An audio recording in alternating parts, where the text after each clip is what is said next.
মরহুম রাষ্ট্রপতি জিয়াউর রহমান সাংবাদিকদের কর্মসংস্থান করার জন্য নতুন পত্রিকা খুলেছিলেন, তো সেই সংবাদপত্র বন্ধ করে দেওয়া হয়েছিল। কোন দেশে গণতন্ত্র আছে তার একটা সূচকের কথা বলেন, আমি বলবো সংবাদপত্রের স্বাধীনতা।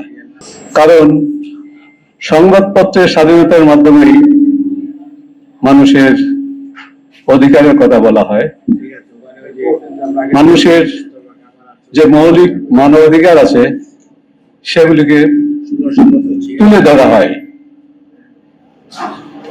তো সেই সংবাদপত্র বন্ধ করে দেওয়া হয়েছিল, সেজন্য আমরা আজকে বহুদিন ধরে পালন করতেছি। আজকে আবার সেই কালো দিবসের কথা আমরা স্মরণ করতেছি। ৭৫ সালে যখন পত্রপত্রিকা বন্ধ হয়, আমার পত্রিকা কিন্তু বন্ধ হয়নি। কারণ যে 4টা পত্রিকা থেকে গিয়েছিল তার মধ্যে আমার পত্রিকা ছিল, সেটা ছিল বাংলাদেশ টাইমস। বাংলাদেশ টাইমসের এডিটর ছিলেন এবং প্রেস ক্লাবের ডিরেক্টর জেনারেল ছিলেন। উনি আমাকে বললেন, ছুটিতে যেতে চাও কেন, কদিন বাদে তো পার্মানেন্ট ছুটি হয়ে যাবে।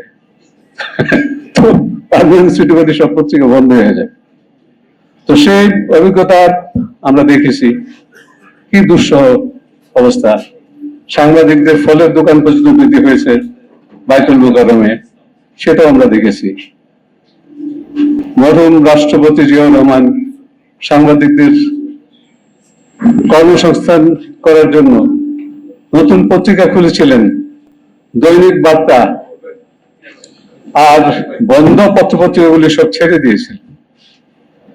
বার্তার কারণে অনেকে সংবাদপত্রের সম্পাদক হওয়াটা সবারই একটা লক্ষ্য থাকে, সংবাদপত্রের সবচেয়ে বড় উচ্চতম স্থানটা। তো সেই স্থানটা অধিকার করার জন্য অনেকের সৌভাগ্য হয়েছিল জিয়াউর রহমান সাহেবের সেই দৈনিক বার্তা করার কারণে। পরবর্তীতে তারাই আবার জিয়াউর রহমানের বিরুদ্ধে বক্তব্য রেখেছেন, আমি সেদিকে দিতে চাই না। এখন সংবাদপত্রের স্বাধীনতা নিশ্চিত করতে হলে তার দুইটা দিক আছে। একটা দিক হলো যারা সংবাদ কর্মী তাদের স্বাধীনতা রক্ষা করার জন্য সবসময় নিবেদিত থাকতে হবে, সংগ্রাম করতে হবে, কষ্ট সহ্য করতে হবে।